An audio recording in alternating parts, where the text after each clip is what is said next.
Okay, in this episode, we're going to go ahead and talk about the 5 most important factors. Credit agencies keep the models top secret. However, we know this much about factors that affect your credit score and their level of importance. Number 1, your payment history counts for 35%.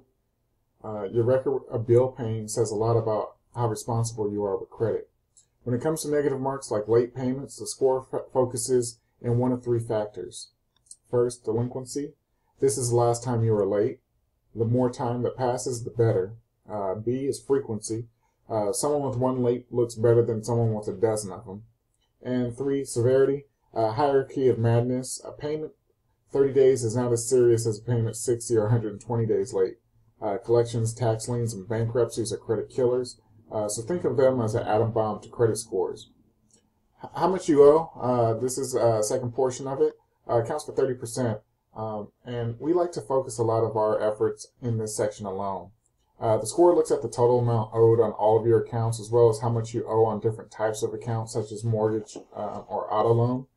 Using a higher percentage of your limits will worry your lenders and hurt your credit score. So people who max out their limits have a much greater risk of default.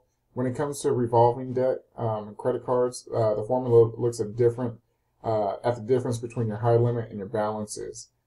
So, for instance, if you have a balance of $2,000 and your credit limit is $2,300, it looks very bad. It shows you're at an 87% utilization rate. The bigger the gap between your balance and your limit, the better. We like to recommend to have your balance to limit ratio under 10% if at all possible. You can achieve this by either paying it down or asking for a credit line increase.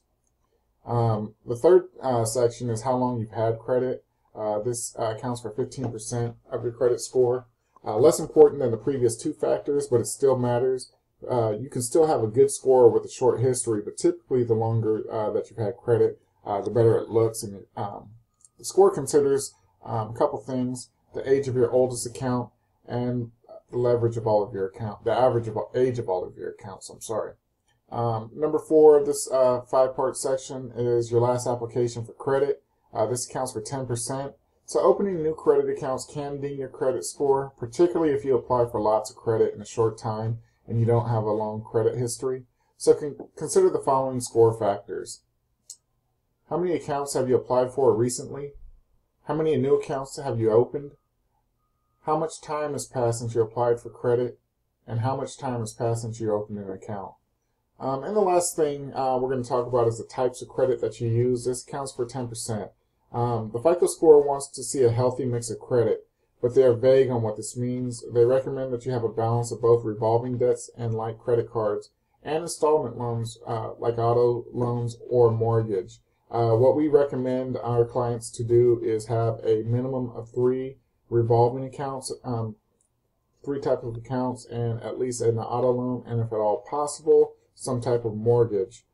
Student loans count as well. A lot of times we recommend our clients to get a credit builder loan through your local credit union. A lot of times this helps. So I hope this helps you guys out a little bit more.